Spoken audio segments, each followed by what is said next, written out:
ఒక పాట వినిపిస్తా ఆగు. ఇచ్చిన మాట తప్పితే ఓటు వేయొద్దని చెప్పిన సిపిఎస్ రద్దు చేస్తా అన్నాడు. ఖచ్చితంగా సిపిఎస్ ను రద్దు చేస్తాం. మాట తప్పాడు. నేను ఓటేను. పోలవరం పూర్తి చేస్తా అన్నాడు. 2022 ఖరీఫ్ నాటికి పోలవరం ప్రాజెక్టు ఎట్టి పరిస్థితుల్లోనూ చేస్తాము అని చెప్పి మాట తప్పాడు.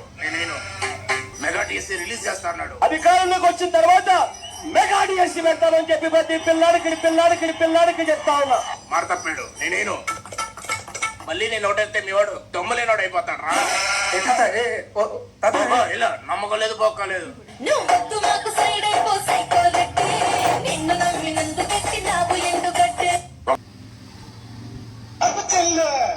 తినాలంటే సాంబార్ కావాలి, ఆ పూరి తినాలంటే ఆలోకర్మ కావాలి, ఆ ఆంధ్రప్రదేశ్ అడిగి తినాలంటే జగనే కావాలి. మా బాగోగులు మంచిగా చూసే బాబు గారికే వేస్తాం. జగన్ మట్టుగా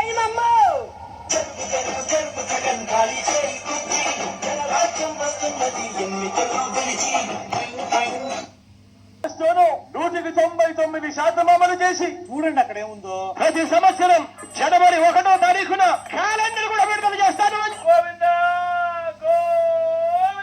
అధికారంలోకి వచ్చిన తర్వాత మెగా డిఎస్సీ పెడతాను.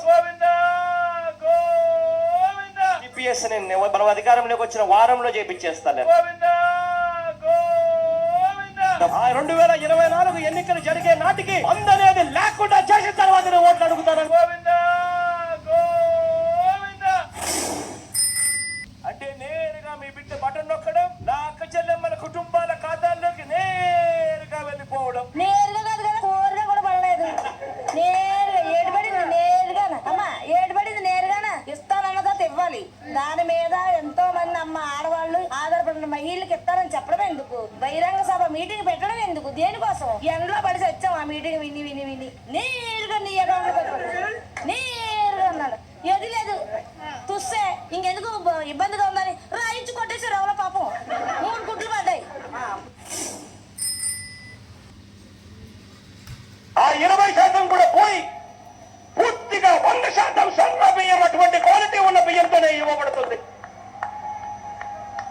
రాష్ట్ర వ్యాప్తంగా కూడా ఈ కార్యక్రమం జరుగుతుంది. నా సిపిఎస్ మనం అధికారంలోకి వచ్చిన వారంలో చేపించేస్తానన్నా. దాని గురించి పక్కన పెట్టి ప్రతి గవర్నమెంట్ ఉద్యోగస్తులకి నేను మాటిస్తా ఉన్నాను, నాది బాధ్యత అని చెప్తా ఉన్నాను.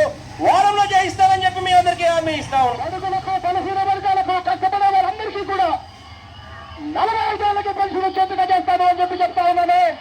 25కి 25 ఎంపీ స్థానాలు మనమే తెచ్చుకుందాం.